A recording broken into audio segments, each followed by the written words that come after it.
Very well. The fam. Come on, you two.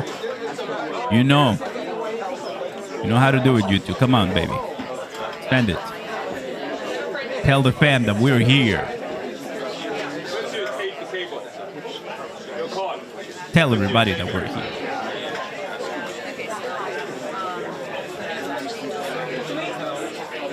A good one.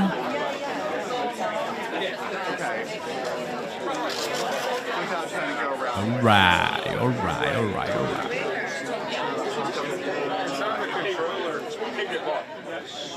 Beautiful. There you go, you two. There you go, you two. Come on. That's what we pay you to. Because sometimes all the notifications that you, my fam, the awesome fam, you turn it on and everything's ready. Everybody's ready. Guys, the oil tanker. Do you hear? Yesterday, and I'm watching TikTok a lot, and everybody's saying like, hey, why did we get a new oil tanker? Well, they're going to ask questions about that, and there's going to be a lot of drama, as you know. A lot of drama coming in. Last one, she was super late. Hopefully this one is going to be on time, you know. Same cheese, different day. Let me get my cup. I forgot my cup.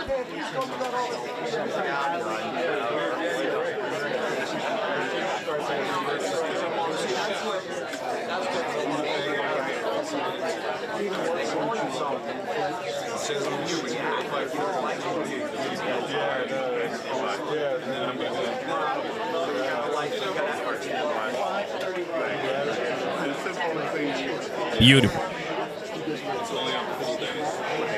Colossal mega nothing burger, as always. Cheers! Anybody here from South Carolina? I love the state. I love the state of South Carolina. I mean, I love the U.S. We love Texas. I used to live in Michigan. South Carolina is such a beautiful place, honestly. And I went to, what is it called? I forgot this place. It's in Colorado. I forgot this place. Come on. It's one of the main places in Colorado. What is it?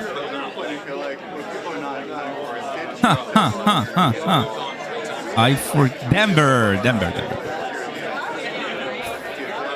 California is a beautiful one too, of course. I've been there for a while. I haven't been to California in such a long time.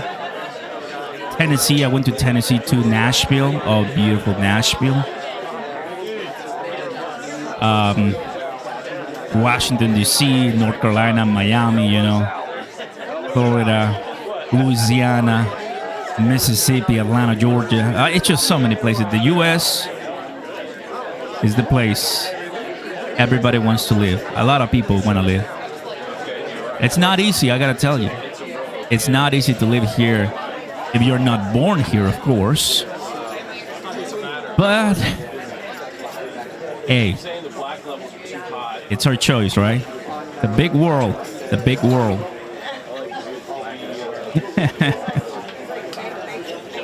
Oregon. I have a friend. He's gone to Oregon, and he tells me Oregon is phenomenal. Haven't been there. Boulder, you know. I really want to go ahead and explore. You know, one of the things that now that I don't have a job, like I resign and I'm living a little bit more of the financial freedom life. Praise God. I do want to explore more the U.S. and there's places like I want to go to Mount Rushmore. I want to go to Hawaii.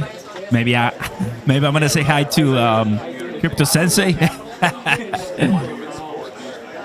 want to go to New York, guys. I never been to New York. Never been to New York in my life.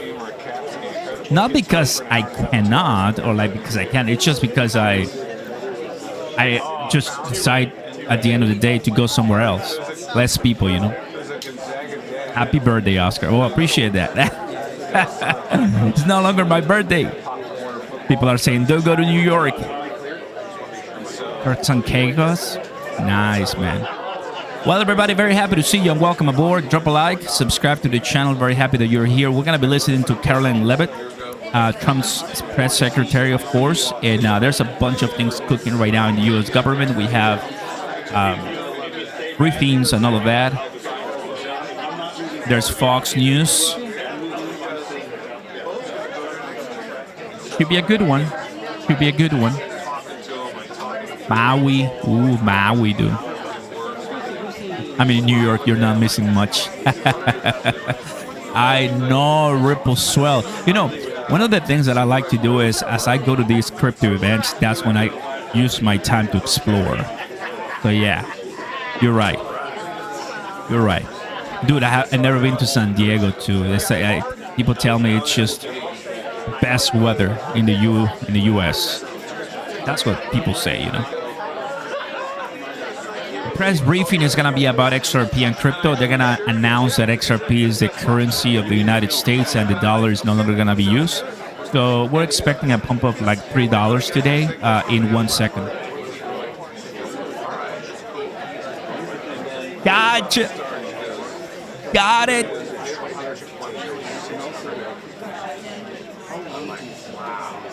Imagine, dude. Could you imagine, bro? Who?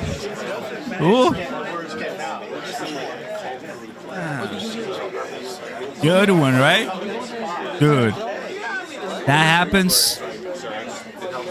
happens, and everyone is gonna be right about XRP predictions. Hi, everybody. Very happy to see you, y'all. Everyone just sitting here thinking if my XRP was made of glass, I'll throw it at the wall, feeling frustrated. Gotcha. So, we don't have Lambo glasses today, guys. No Lambo glasses today. I apologize. But it was good yesterday. It was good yesterday. Come on. Let's go ahead and take a look at X a little bit. Oh, by the way, to all my CRO, Crypto.com family, guess what? In Dubai, best blockchain-based solution is going to be Crypto.com. Kudos to one of the best exchanges in the whole world, Crypto.com. Yes, yes, yes. Well done, Chris. Let's hear this. Quantitative easing is back, baby. The Federal Reserve announced a 25 basis point cut yesterday, and that brings the federal funds rate down to 3.5 to 3.75%. The vote had 3 dissenters. 2 people, they thought we should have left rates exactly where they were, completely unchanged. But Fed Governor Stephen Myron, he's holding in there tough. He wanted a 50 basis point cut. Now, while the interest rate cut is important, and people are going to talk about it, it was a consensus. Everyone across Wall Street thought that the central bank was going to reduce the cost of capital by 25 basis points. That's what they did.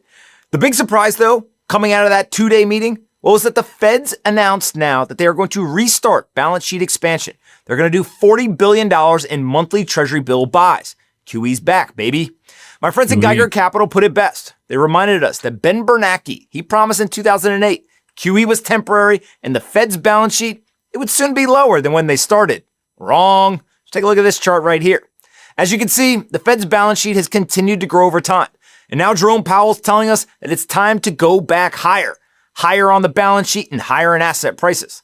This entire situation is highly unusual. Creative Planning's Charlie Bolello, he outlines it, and he says that stocks, all-time high. Home prices, all-time high. Gold, all-time high. Money supply, all-time high. National debt, all-time high. CPI inflation, 4% a year since January 2020, 2 times the Fed's target. And the Fed, they cut rates again, and they'll start QE on Friday. But as I wrote earlier this Is it me or the manipulators, the nasty people, the sellers, the dumpers, the whales, the suits? They're just trying to crush our spirits and hopes. They're trying to tell us, sell, Give me all your XRP. Give me all your crypto because you were wrong.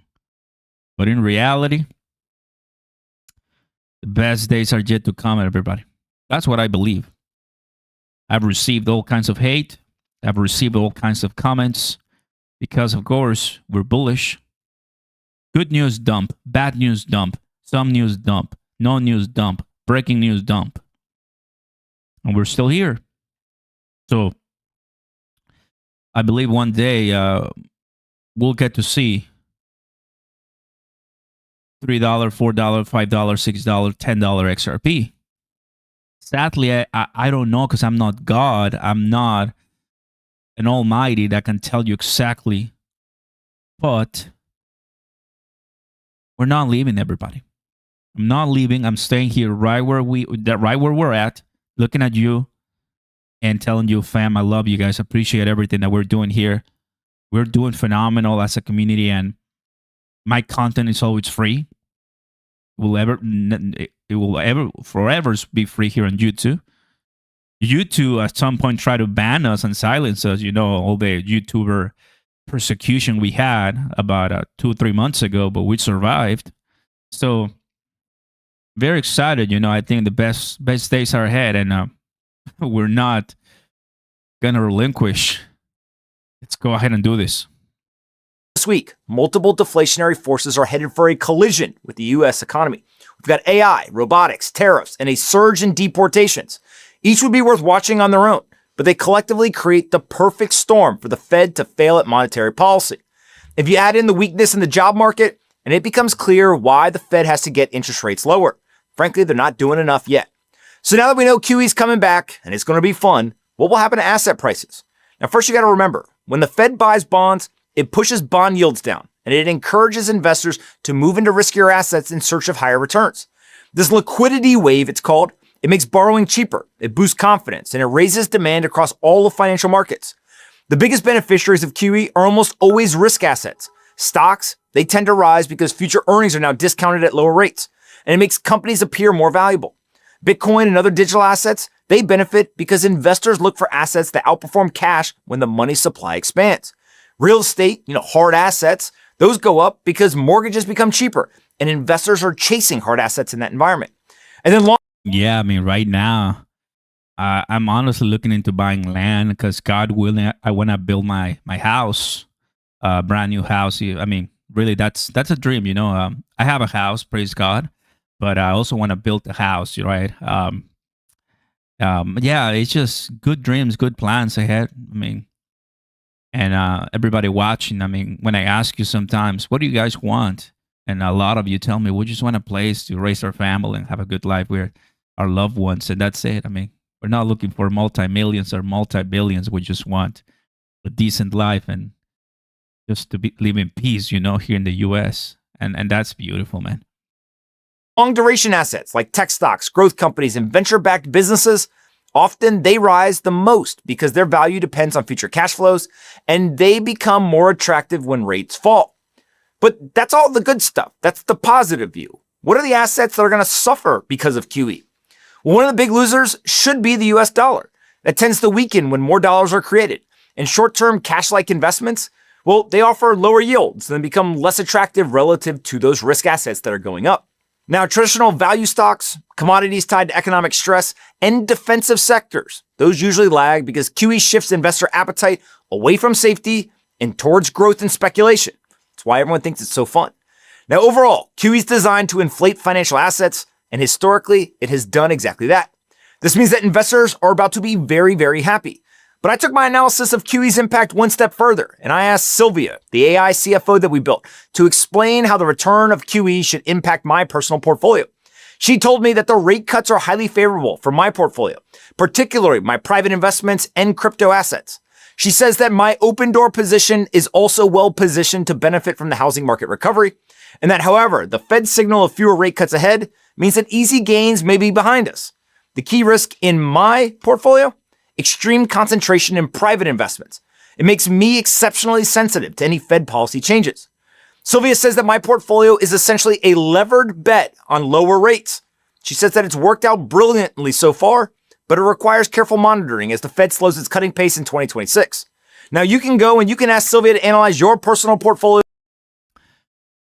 Yeah, this guy knows a lot. Of course, I always like to listen to the good ones. Yeah, big Bitcoin guy, and as any other Bitcoin guys, they're always preparing their bags, adding Bitcoin, mining Bitcoin. Good stuff. Good stuff. How's everybody doing?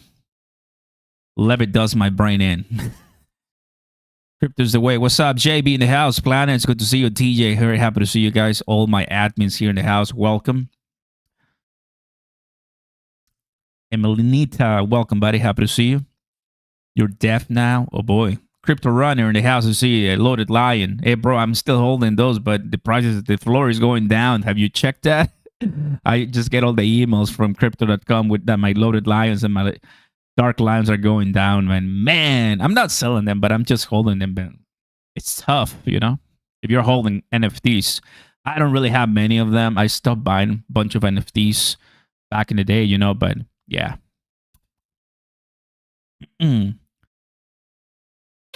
What's going on, guys? I see you.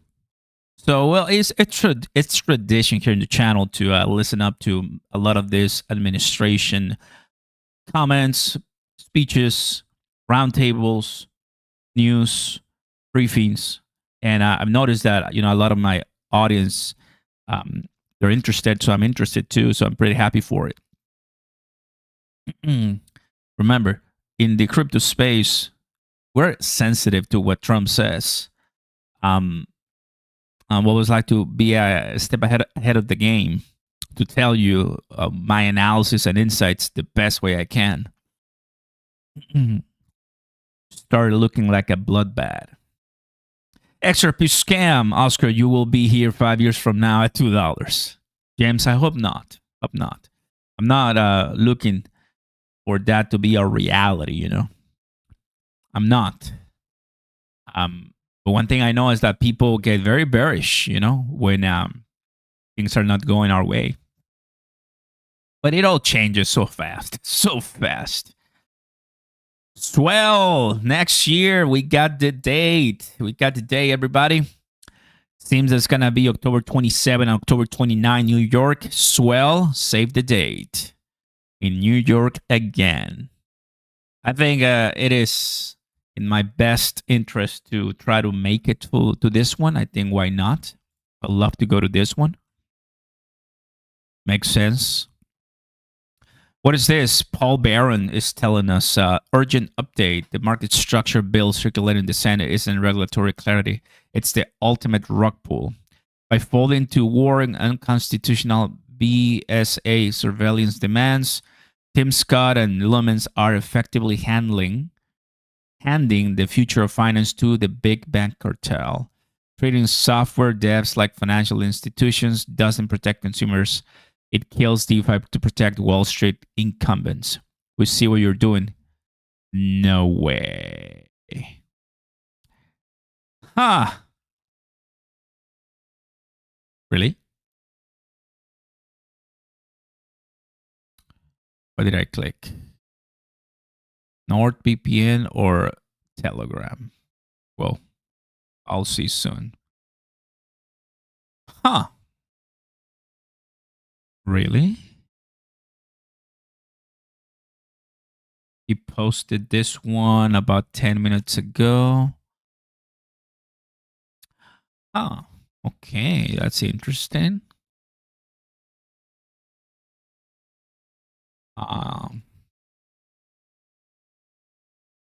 React.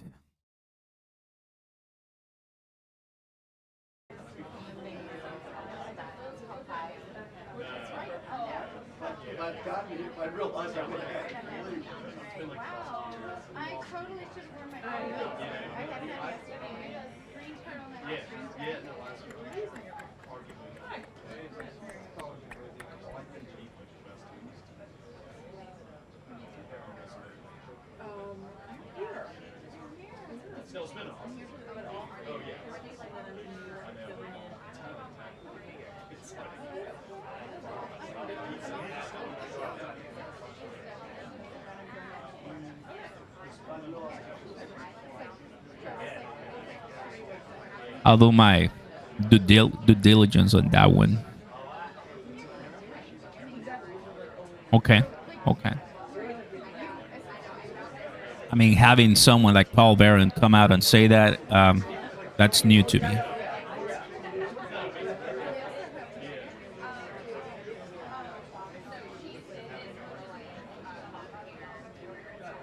$9 trillion knocking on Bitcoin's front door. A new letter from Congress urges SEC Chair Paul Atkins to let Americans hold BTC and crypto. Yep.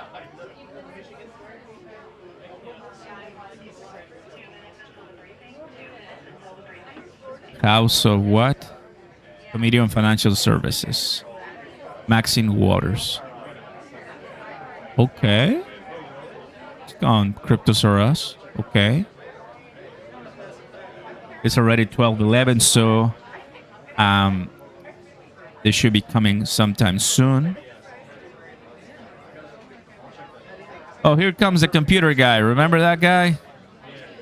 He's the guy from the last time. We'll see if the computers work now.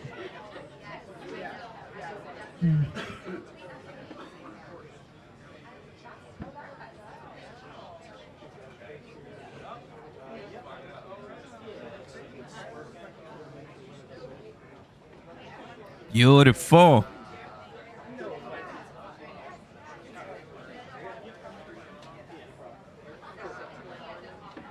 Oh, it works. Nice. Well, they're coming soon now. Coming soon now.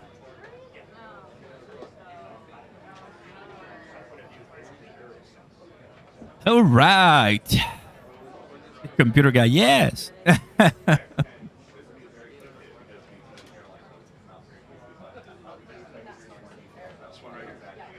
Hey, I know that guy. Where's he from? He's from a podcast, right? Which podcast is he from? Maybe you guys saw it. Jake is a distraction. The Paul Barron tweet was bearish. Yeah, I know. I mean, when I saw that, I'm like, huh. When I saw the Paul Barron tweet, I'm like, I gotta double check on that tweet for sure. It's from Fox? Okay, gotcha.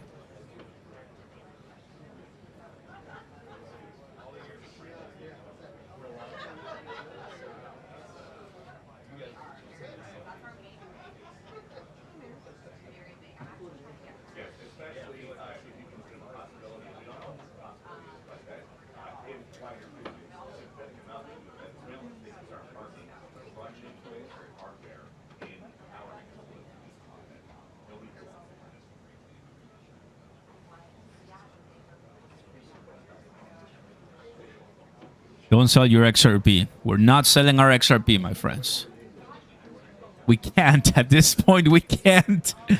I was like, all XRP holders be like after FOMC.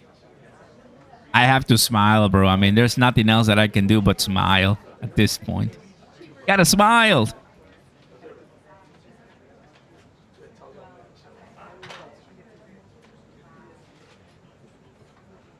Results, the market should go up, and we should keep driving it up and have it keep going up and let it be much, much bigger, much, much better. And, you know, growth doesn't mean inflation. They're always afraid that, oh, we have, and if there is inflation, that's okay, then we can slow it down. But we should be able to do a lot better than 3 and 4. We're scheduled to be at 4%, which is pretty amazing because we have a you know, deadhead Fed hair. I mean, this guy, the head of the Federal Reserve is a stiff.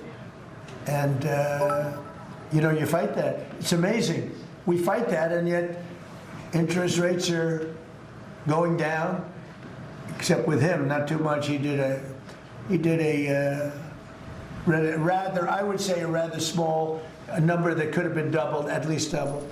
And that's the other thing. I think the rates for the United States are always the lowest in the world, because without us, there is no world.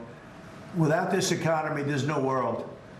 You know, you could go to some of these wonderful countries that you think are so great. Well, one of the reasons they're great is because we allow. Trump is watching.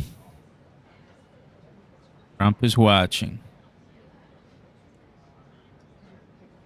The GOAT. There she is.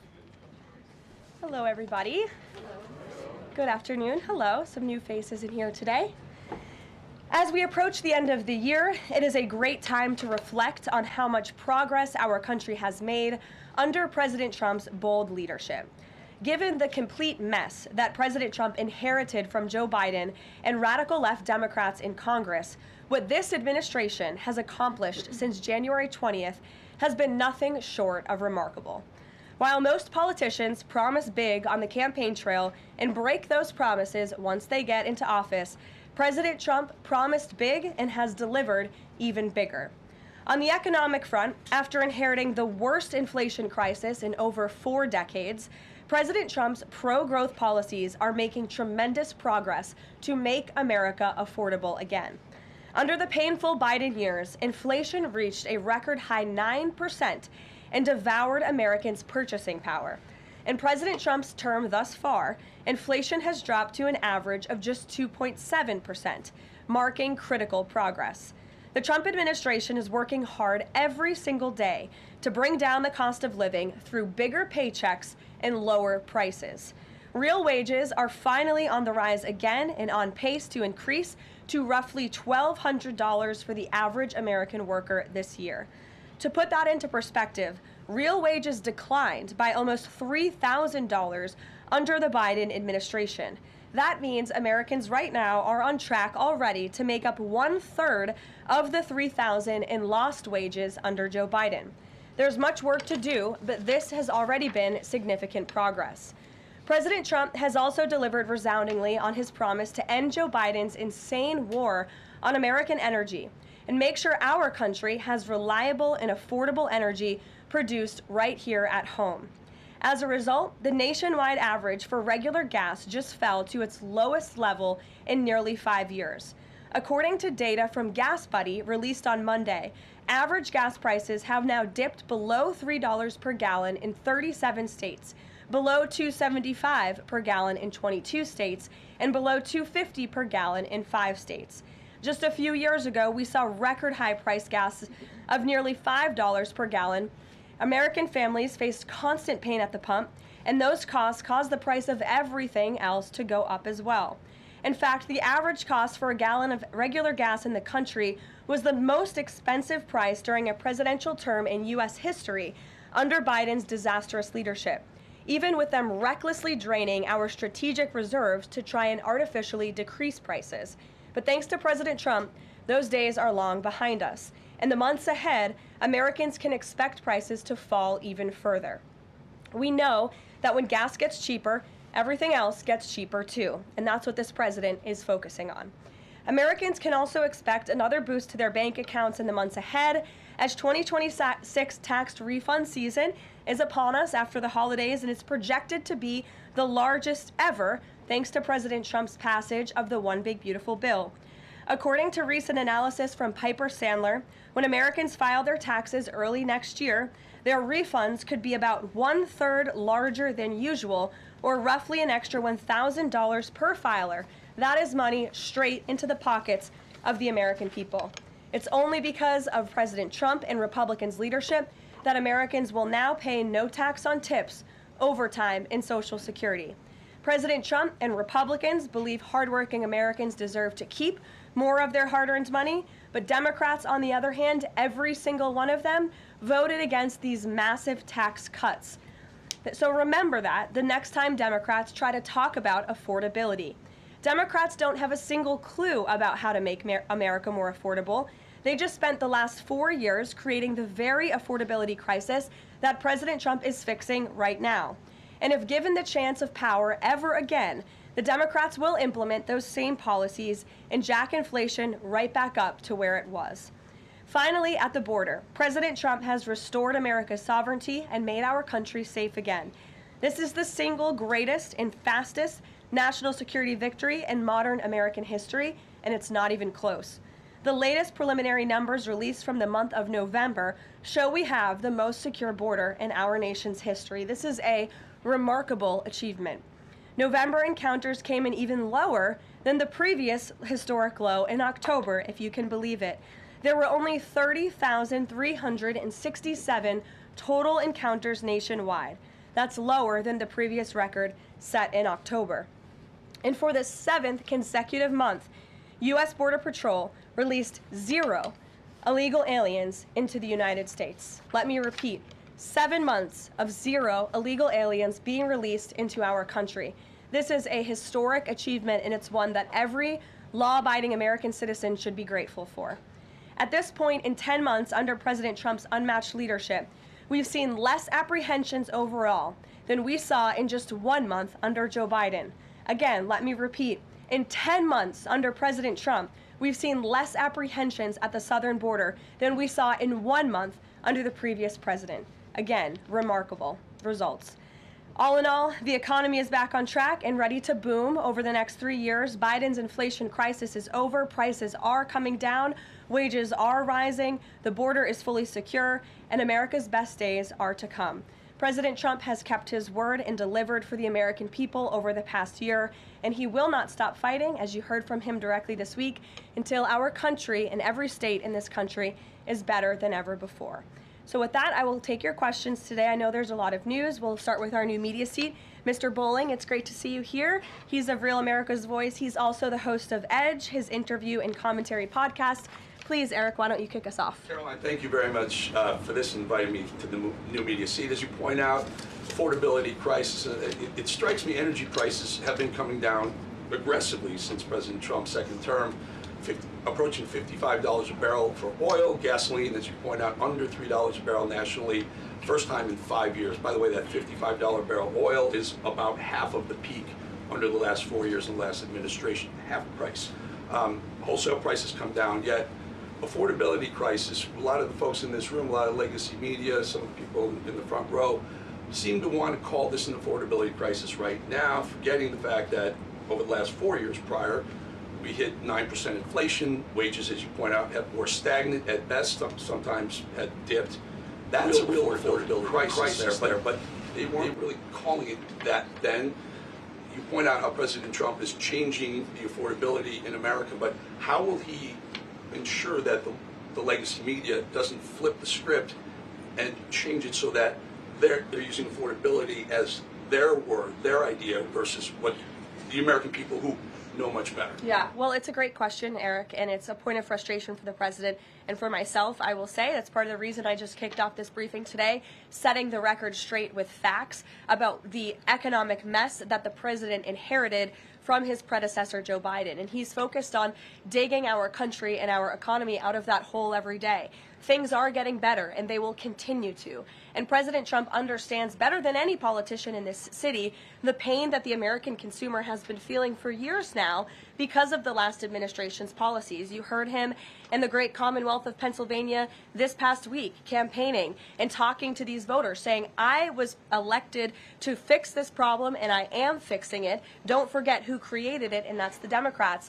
And I think when you hear the president talk about affordability, he's saying the Democrats are the greatest con artists in history because they are now trying to claim ownership of an issue that they created. And every data point and every economic metric does in fact show that the economy is improving. And so I do wish more people would report on those facts. I do wish that more people would remind the American public how we got here and why. It does not mean this president is discarding the feelings of the American people. He gets it better than anyone, which is why his entire administration has been focused on the issue of the economy and energy prices since day one. If I may Sure. follow up, it's reported that around 10,000 commercial driver's license operators have been pulled by your transportation secretary department.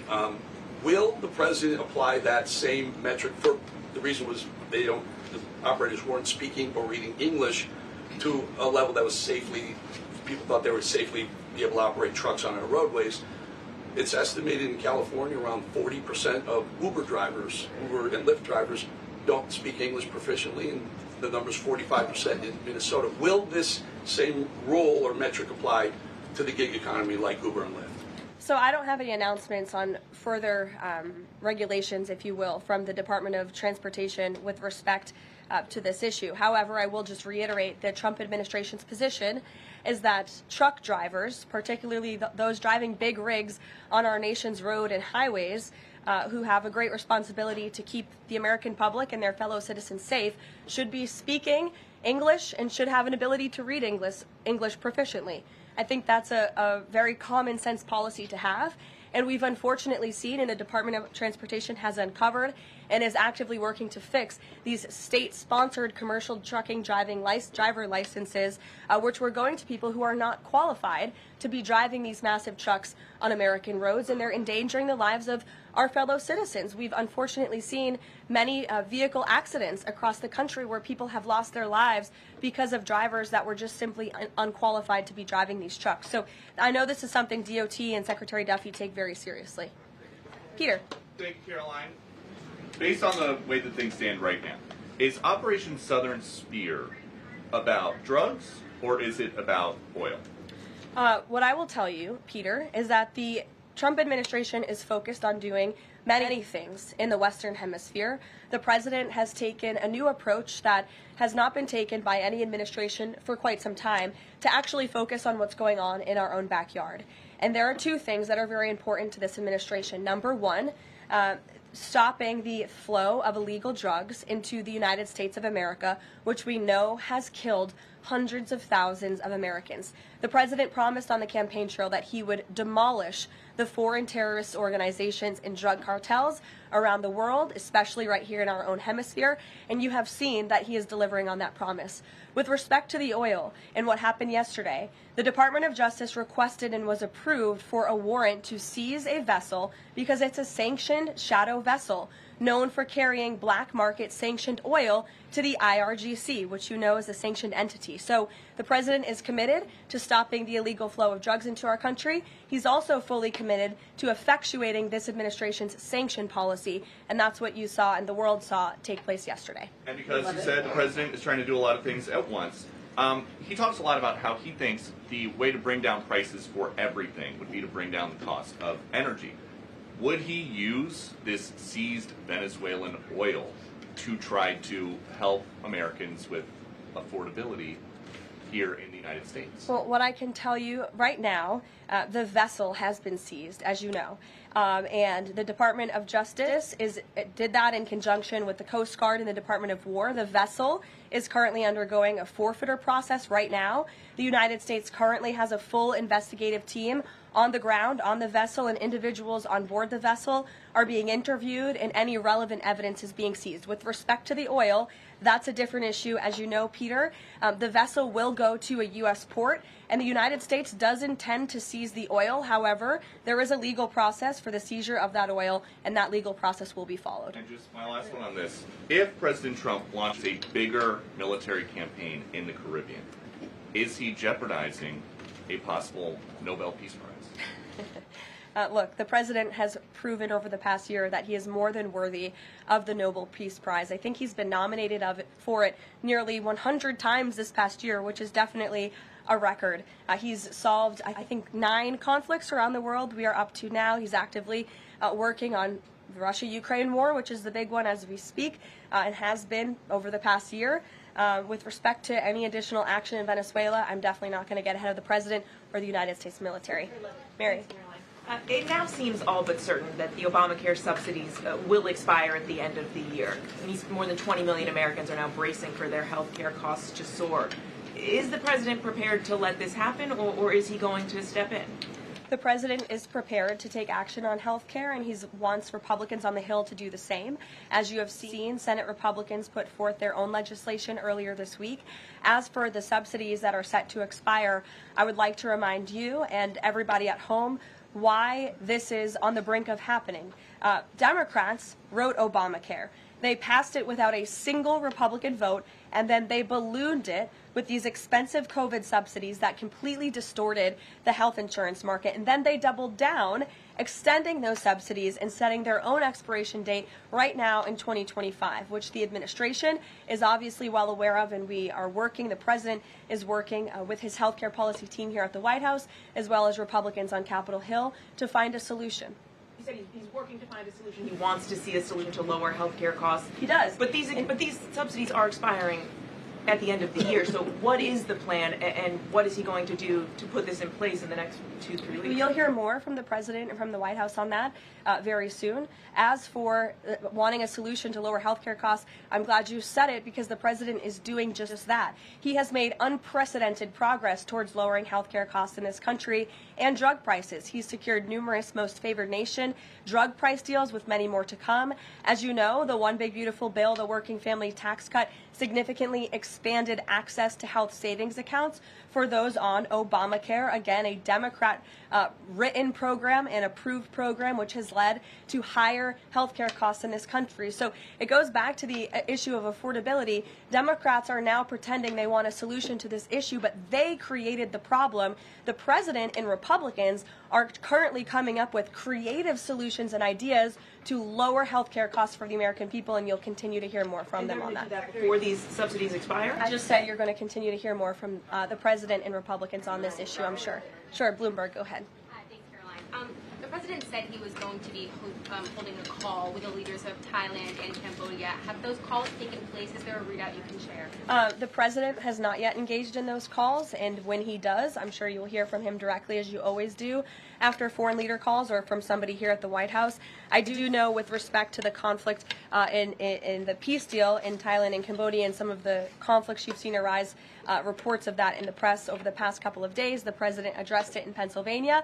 The administration is obviously tracking this at the highest levels and is very much engaged. I spoke with Secretary Rubio about it this morning. And will senior U.S. officials be meeting Saturday with European and Ukrainian officials to discuss the peace plan? Look, the United States and the Trump administration continues to be very much engaged in trying to bring the Russia-Ukraine war to an end. The president had a call with Europeans yesterday. His special envoy Witkoff and his team continue to talk with both sides literally as we speak. If there is a real chance of signing a peace agreement, if we feel like those meetings are worthy of someone on the United States' time this weekend, then we will send a representative. It's still up in the air whether we believe real peace can be accomplished and we can truly move the ball forward. The president is extremely frustrated with both sides of this war, and he's sick of meetings just for the sake of meeting. He doesn't want any more talk. He wants action. He wants this war to come to an end.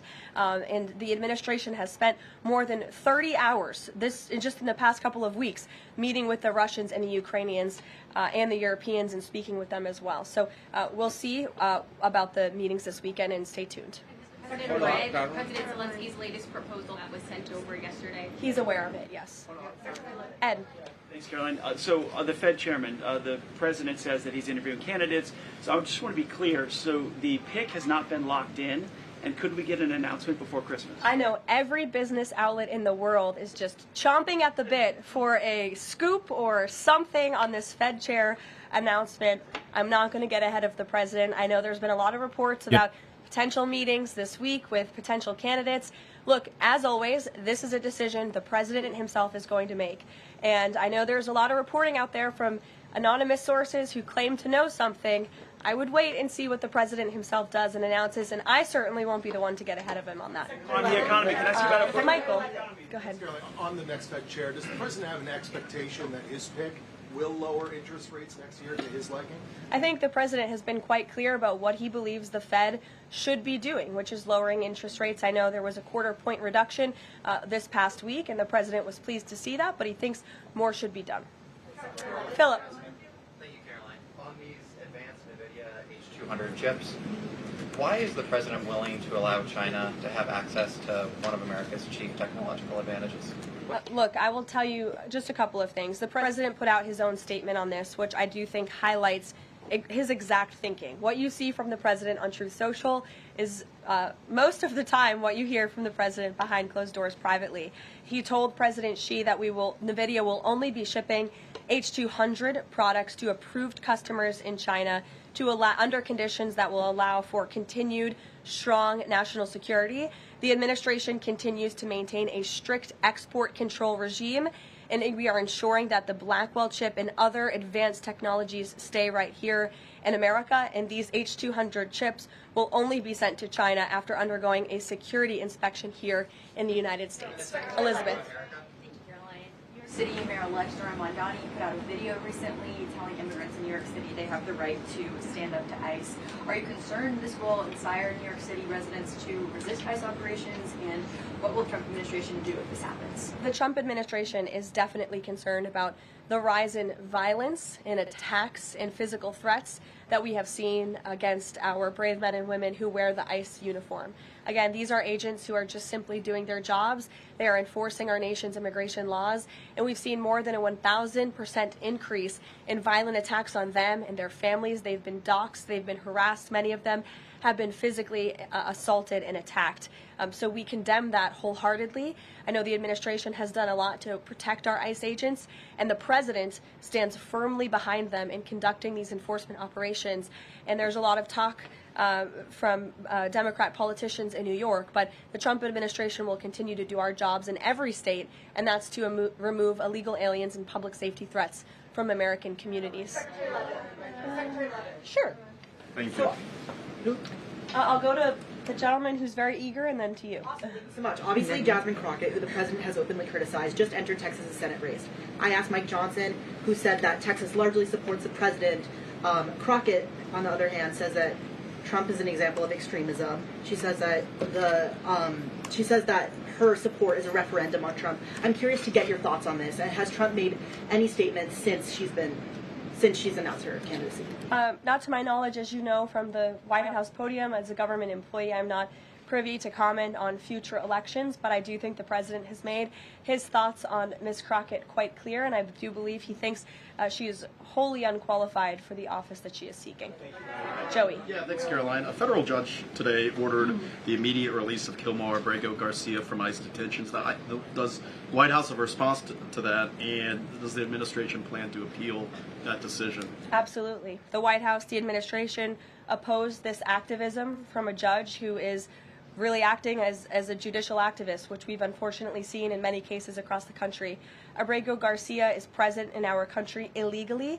He is a proven human trafficker. He is a proven gang member. The administration has evidence of that. And as you saw from the Department of Homeland Security, they issued a statement saying they'll continue to fight this legal battle in court. Caitlin. Two questions. I have one on Venezuela to follow up, but first on affordability, since we were talking about the economy at the beginning. If the economy is as strong as the president has said it is, then why is he telling parents 2 weeks before Christmas that they should only buy 2 or 3 dolls for their children? Look, what the president is saying is that if we want products made right here in America, if we want them to be made from American small businesses, which is a large part of the reason the president has effectively implemented tariffs, then we're going to have better quality products right here in the United States. Maybe you'll pay $1 or $2 more, but you will get better quality, and you'll be supporting your fellow Americans by buying American, and that's what the president was saying. Again, with respect to affordability, every economic metric, Caitlin, and I wish you would report more on it, does in fact show that the economy is getting better and brighter than where it was under the previous administration. I will repeat, inflation as measured by the overall CPI has slowed to an average 2.5% pace. Real wages are increasing, roughly $1,200 for the average worker. Gas prices are down in almost every single state across the country. Again, in 22 states, it's below $2.75. You look at the tax cuts; those are going to go into effect next year. So the best is yet to come. The president is digging our country out of the economic hole that the previous administration put us in, and that's what he's talking about. It was a year ago, as you know, and grocery prices have been up. So we've covered the economy, but there's mixed signals in terms of what that looks like. But on inflation is down from where it was. As measured by the overall CPI, it has slowed to an average 2.5% pace. This is down from what the president inherited. The president inherited 2.9% in January. Today it's at about 2.5%. So we're trending in the right direction with more to come. And I would remind you, when President Trump left office in his first term, inflation was 1.7%. And the previous administration jacked it up to a record high 9%. So again, in 10 months, the president has clawed us out of this hole. He's kept it low at 2.5%, and we believe that number is going to continue to decline, especially as energy and oil prices continue to decline as well. It wasn't high under Biden. They're just saying it's not. Well, nobody reported on it being high under Biden. My predecessor was standing at this podium, but now you want to ask me a lot of questions about it, which I'm happy to answer. But I will just add, there's a lot more scrutiny on this issue from this press corps than there was. Well, in the previous administration said that too. My predecessor stood up at this podium and she said inflation doesn't exist. She said the border was secure. And people like you just took her at her word. And those were two utter lies. Everything I'm telling you is the truth, Boom. backed by real factual data. And you just don't want to report on it because you want to push untrue narratives about the president. Go ahead. I'm not going to take your follow-up. Go ahead. Is the White House optimistic about the upcoming redistricting vote in Indiana and what happens if it fails? We'll see how the vote plays out. That's a political matter and, frankly, a legal one, and I won't comment on it here. Brian. Thank you, Caroline. I'm going to go back to the Fed. I have two topics I just want to address with you. The first one on the Fed.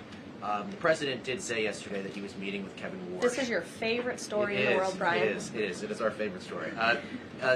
The president said yesterday he was meeting with Kevin Warsh to talk about the Fed chair, interview for a Fed chair role. Can you just say how that interview went with him? I won't comment on private meetings without the president's approval to do so. Okay. And the second thing is on the Netflix Warner Brothers deal. The president did address this also yesterday. He said that he believes that the sale of CNN should be attached to that deal with Netflix or with Paramount if anything happens down the road with them. Can you just explain what the president's planning to do going forward to continue to make that case similar to what he made yesterday? Well, I think the president's comments yesterday about the sale of CNN and new leadership is evidenced by my exchange with the CNN reporter in this room. Their viewership has gone down, their ratings has declined, and I think the president rightfully believes that network would benefit from new ownership. With respect to this deal, he has great respect for both companies who are bidding against one another, and I won't weigh in any further than that. In the back, go ahead. I wasn't calling on either of you, but I'll take both your questions and then to you. Go ahead. I have two questions. One is South Korea, one on the Japan. First question, the recent U.S.-South Korea trade fact sheet made no mention of agricultural product. Does the United States want to completely open its rice and beef market to South Korea? And second question on Japan. China is using its military power to surround Okinawa, Japan. Is the United States concerned about the military conflict between China and Japan? And what action will the United States take? Okay. To your first question on South Korean beef or beef export to South Korea, I will check with our trade team and we will get you an answer on that. To your second question with respect to Japan and China, the president has a phenomenal relationship with the new Prime Minister of Japan, as you know. He was pleased to meet her when we went to Asia a couple of months ago, and they have spoken a few times since. They continue to be engaged with one another, and Japan is a great ally of the United States, as evidenced by their personal relationship and our continued trade relations with Japan. With respect to China, the president also has a good working relationship with President Xi, which he believes is a good thing for our country, and he believes that the United States should be in a position to have a good working relationship with China while maintaining our very strong alliance with Japan. Go ahead. Yesterday, President Trump was speaking about drug production in Colombia. He said that the president of Colombia better wise up or he's going to be next.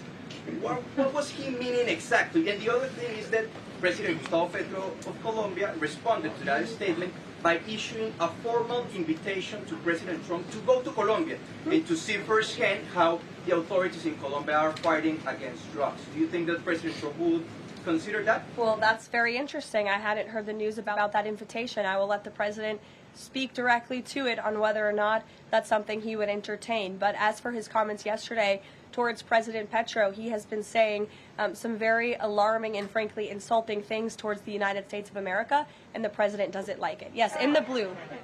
Caroline? Yes, go ahead. Thank you. The president's been spotted out and about a number of times with bandages on his hands. Could you please explain what that is about? Secondly, he noted on Truth Social the other day that he had aced 3 cognitive tests. Could you please clarify when those tests took place? I can do that at a later date. I obviously don't have that in front of me. The president has spoken about that quite extensively throughout the years. As for the bandages on the hand, we've also given you an explanation for that in the past. The The president is literally constantly shaking hands. The Oval Office is like Grand Central Terminal. He is meeting with more people than any of you even know about on a daily basis. He's also on a daily aspirin regimen, which is something his physical examinations has said in the past as well, which can contribute to that bruising that you see. Sure. Thank you, Caroline. Back to that oil tanker, just wanted to know, was this a one-off, or is it safe to say the administration is taking a more active look at the oil industry in Venezuela, whether targeting other oil ships or perhaps Venezuelan oil production facilities in Venezuela? Well, I won't broadcast any future actions from the administration, but I will just reiterate that the Trump administration is executing on the president's sanction policies and the sanction policies of the United States. And we're not going to stand by and watch sanctioned vessels sail the seas with black market oil, the proceeds of which will fuel narco-terrorism of rogue and illegitimate regimes around the world. Andrew? Caroline, two for you. First, when the president announced the farm relief program the other day, Secretary Rollins afterwards, right out there, told us that the program would be paid for by the Commodity Credit Corporation, an existing program. The president keeps saying that it's being paid for by tariff revenue. Why does he keep saying that if the secretary who's running the program says that's not the case? And also about his doll comments from the other night. The president's a billionaire. He's probably the wealthiest person to ever serve as president. Is it a good look for him to be telling parents, oh, you should only buy, $2 or $3 for your kids, when he's one of the wealthiest people in the country right now? Do you think the people in that room in Pennsylvania who the president was speaking to don't know the president's a billionaire? I think that's a very well-established fact. And actually, I think it's one of the many reasons they reelected him back to this office, because he's a businessman who understands the economy and knows how to fix it. And he's doing it right now just like he did in his first term. Sure, go ahead. To the gentleman behind you, Andrew, yes, go ahead. Go ahead. Thank you, Caroline. On Gaza, we heard the president say yesterday that the Board of Peace members are going to be announced early next year. What is the administration doing to move the parties in the region closer toward phase 2 of his peace plan for Gaza? Sure. Well, first of all, I would be remiss if I didn't highlight what a success it is that 10 months into the president's administration, you're asking me about a peace plan in Gaza, because that's a legitimate reality on the ground right now in the region. And it's only because of this president's leadership that was able to take place, that all the living hostages were returned. All but one body of the deceased hostages has been returned, and we're still, of course, working on the last one. As for this next phase of the peace process, there is a lot of quiet planning that's going on behind the scenes right now for phase 2 of the peace deal. And when the United States is ready to make those announcements public on the Board of Peace, the ISF, and the Palestinian technocratic government, we will be making those announcements at the appropriate time. But the reason that the negotiators and the teams on the ground have been rather quiet about this is because I spoke with them this morning. They are trying to be deliberate and thoughtful about this. Peace in Gaza, in the Palestinian Strip, is something, the Gaza Strip rather, is something that people have been trying to accomplish for 70 years. So, this is a complex problem, and this administration wants to be very thoughtful about it, and we want to ensure an enduring and lasting peace. And when those announcements are ready, they will be made. Sure. Thank you. There are reports that Vladimir Putin called Maduro today to reaffirm his support. I wanted to ask if it is concerning to the president that Putin has given such a warm embrace to Maduro. I don't think that would be concerning to the president at all, no. I'll let him speak on it further. Spoken to Putin about that? He has not spoken to President Putin today, and I understand that call took place this morning, so the answer is no. Thanks. I have a question about the ACA, but just first very quickly clarifying Caitlin's question. You acknowledged that CPI in January when you took office was 3%, and in September, the last month for which we have data, it was also 3%, so inflation. No, it's 2.5%. Not in September, it was 3%. It's 2.5%, the average CPI right now. I have it in front of me.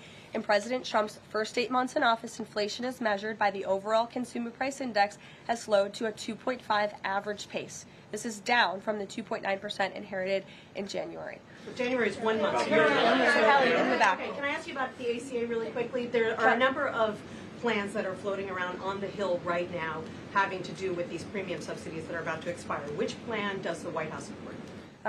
Again, I have told you now a few times that the president and Republicans will continue to unveil creative ideas and solutions to the healthcare crisis that was created by Democrats. And I know Chuck Schumer is putting up a vote today. This is a political show vote.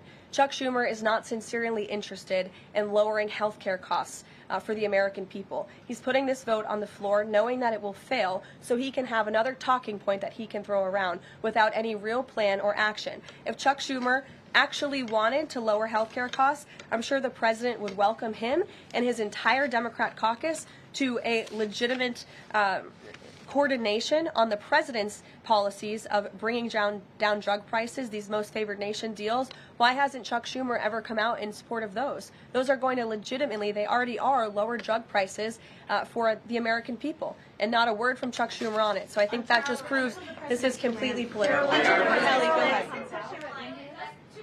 On Venezuela, does the president consider the seizure of the oil tanker an escalation or a step towards war with Venezuela? I think the president considers the seizure of the oil tanker as effectuating the administration's sanction policies, which I've already discussed previously. Potential invasion or potential land strikes in Venezuela aligned with the president's supporters, the MAGA base, does it risk the potential for a prolonged war and U.S. troops involved in that? Prolonged war is definitely not something this president is interested in.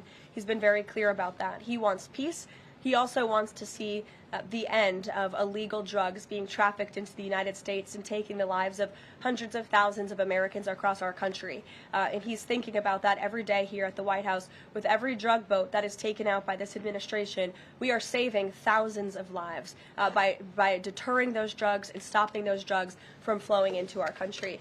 You will all, excuse me, you'll all hear, excuse me, you will all see the president tonight. He'll be making remarks at the Congressional Christmas Ball, which will be taking place here at the White House. And later this afternoon, he will be signing some congressional bills and executive orders that we, as always, will keep you apprised of. Thanks, guys. Can you say a word about the call with Modi? There she goes. That was a typical duration of a press conference, 40 plus 50 minutes. So it's nice. A lot of questions, of course. If you notice, people are asking about the Fed because they know, the markets know, Wall Street knows. They know that that was this guy, right? This is the Fox Business guy. He was there at the FOMC meeting too. They want to know who the guy is because as soon as we hear a confirmation of the next Fed, markets are going to go either up or down. It's not going to stay the same. Mark my words, the market is going to go crazy as soon as we know who the person is. So it makes sense, right? I mean, Wall Street, it's curious. Wall Street really, really wants to have hands-on approach. First breaking story. I like that.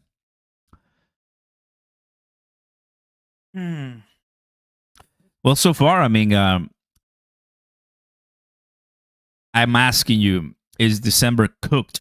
And some of you are telling, yep.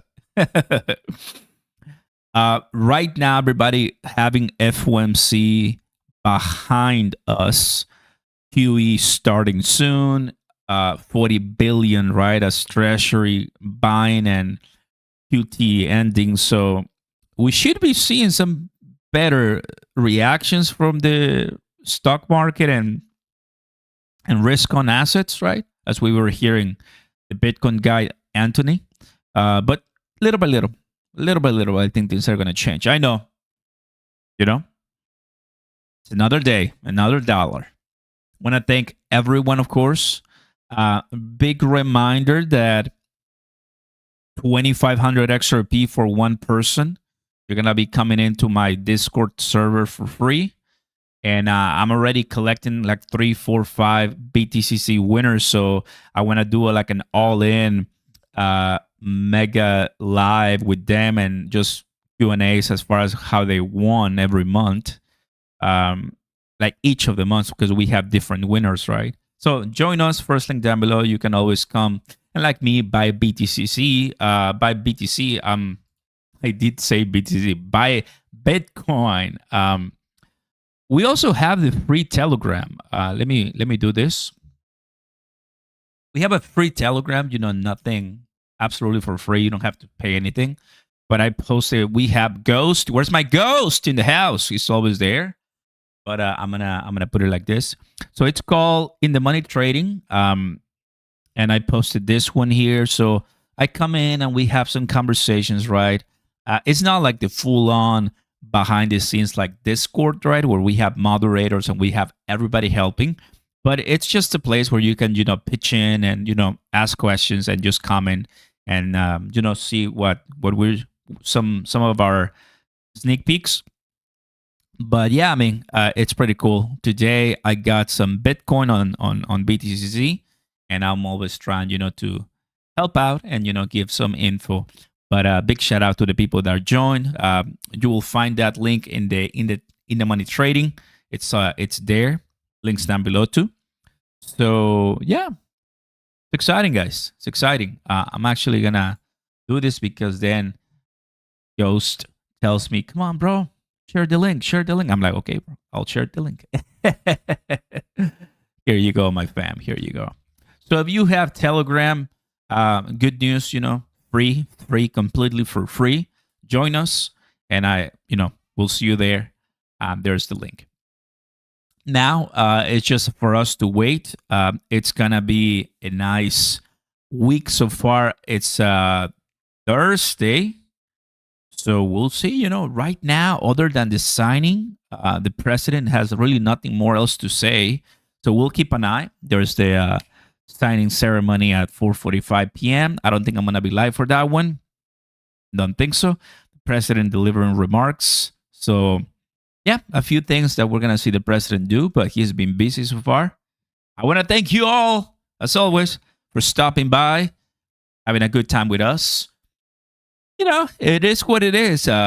Wish markets were a little bit more friendly, but we just have to buy the dip and wait until we get more excitement coming in. You know where to find us. We'll be here all day. You guys have a good one. God bless you all. Be safe. Thanks, TJ, Ghost, JB, and the rest. And I'll see you next time. Peace.